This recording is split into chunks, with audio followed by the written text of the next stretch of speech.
anh em, cái cuối rồi. Không phải cứ nôn làm cha nhắn xong đâu anh em, là tôi phải làm theo kế hoạch, tôi phải có kế hoạch.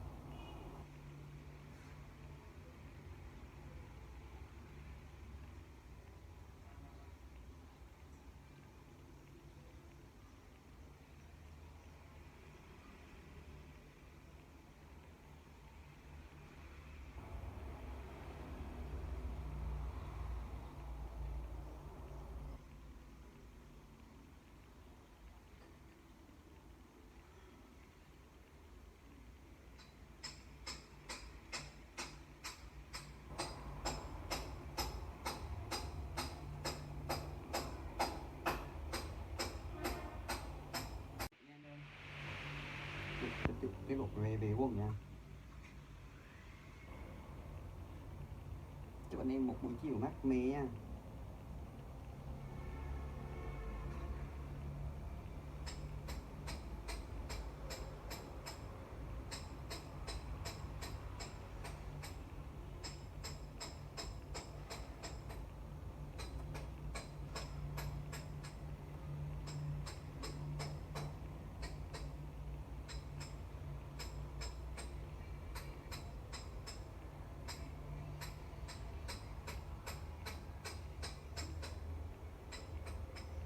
Mấy bạn biết Đồng Nguyên không?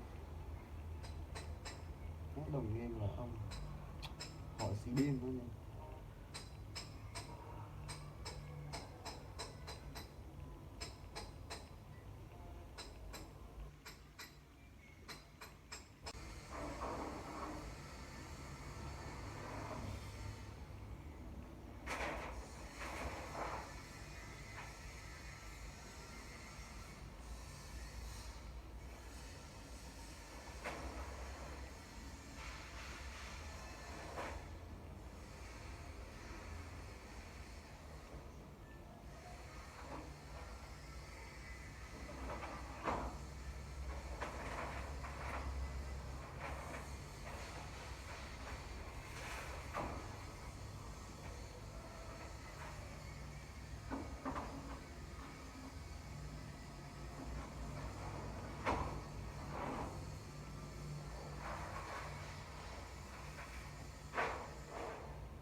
tiếp tục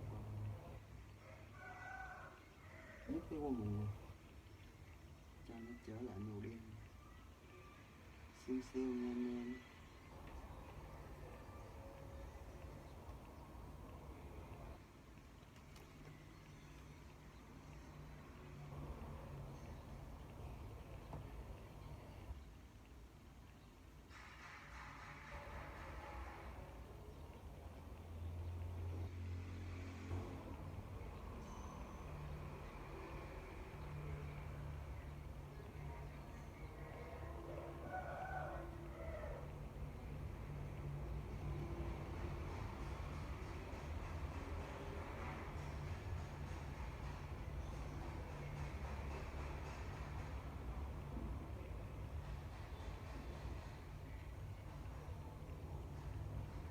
Nó không có nhìn nó dơ á em.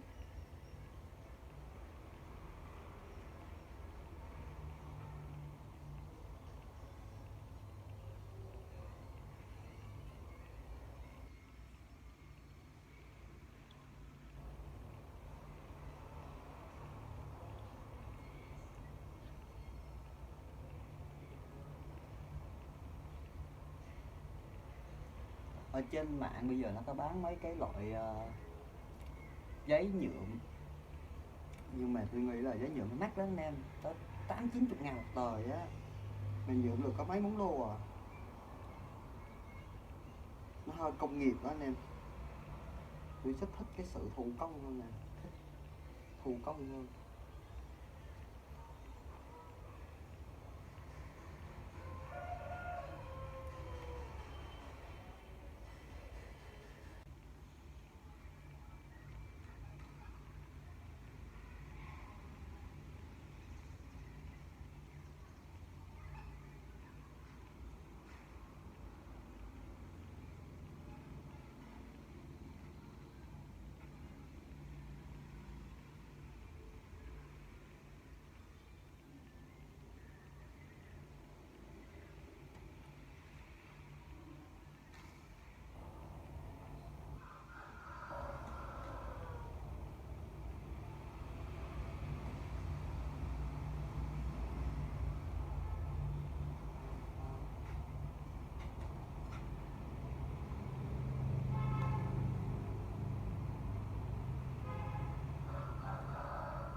Ô black.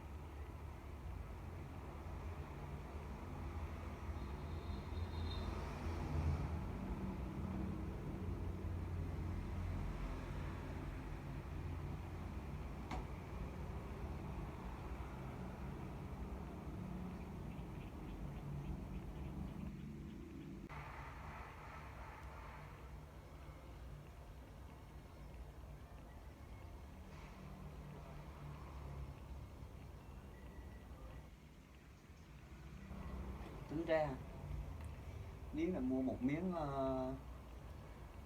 nhuộm quần gì nhuộm đồ gì á thì nó 80-90 ngàn, nhưng mà nó sẽ không mất thời gian của mình. Nhưng mà ở đây là tôi đang cần một công việc để giết thời gian nha anh em.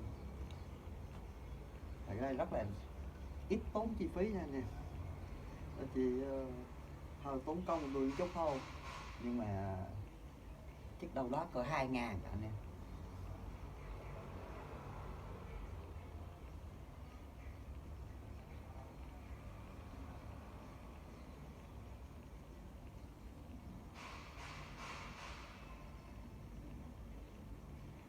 Tiếp tục nha anh em. 2-3 ngày này dưới vô tụi mưa, trời mưa.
thì pha thêm miếng nào nữa nha nên nó hơi lạ.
Giờ mình liệu nha anh em.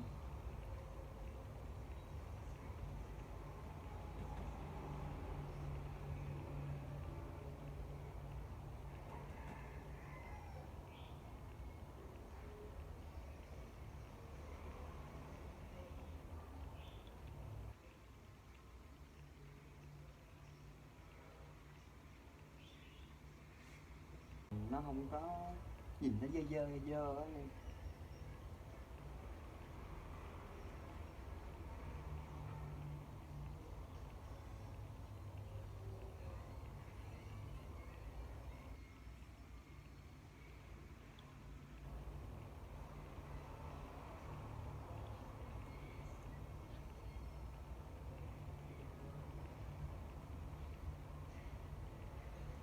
Ở trên mạng bây giờ nó có bán mấy cái loại giấy nhuộm, nhưng mà tôi nghĩ là giấy nhuộm nó mắc lắm anh em, tới 80-90 ngàn một tờ á, mình nhuộm được có mấy món đồ à,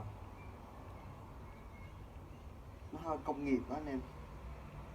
Tôi rất thích cái sự thủ công hơn nè, thích thủ công hơn.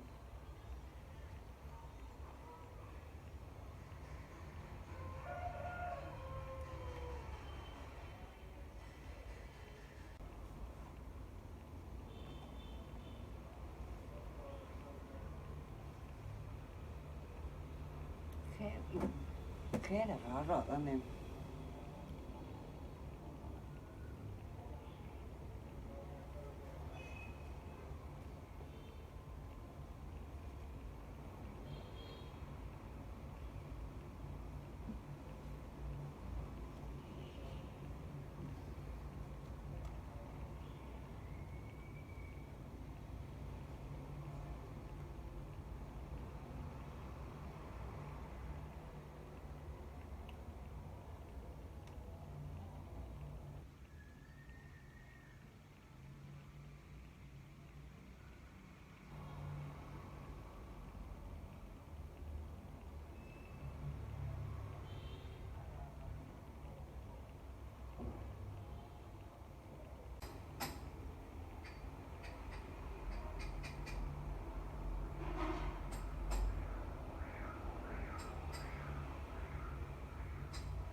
Cái quần đại là hồi xưa của một cái ông ăn ở trong Lim Barber bán lại cho tôi đó anh em, 50 ngàn cho một con quần Dickie vintage, quá hợp.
trên nguyên tắc ở đây thì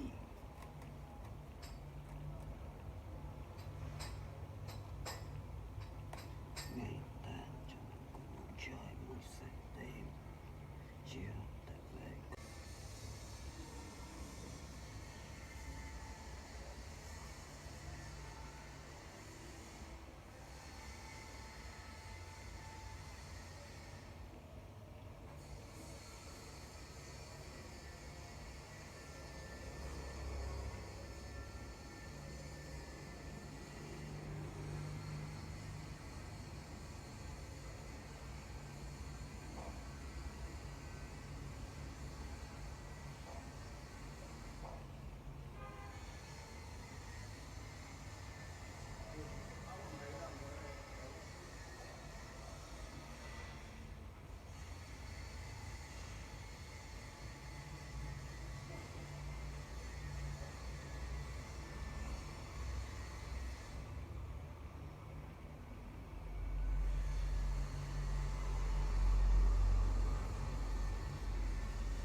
Trên nguyên tắc ở đây thì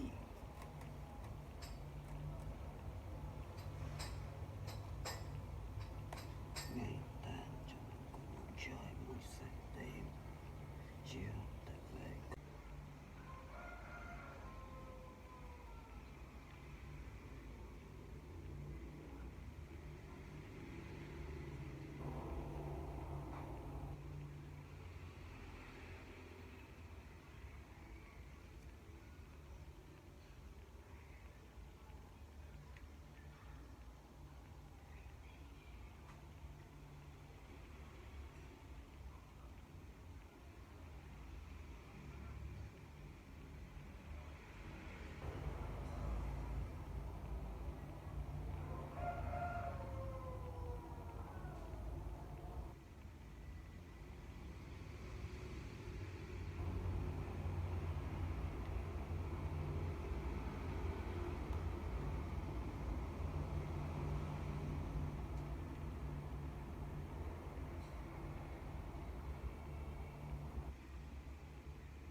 tôi sẽ nhuộm từ ống quần bên trái qua ống quần bên phải nha anh em, từ mặt trước ra mặt sau nè.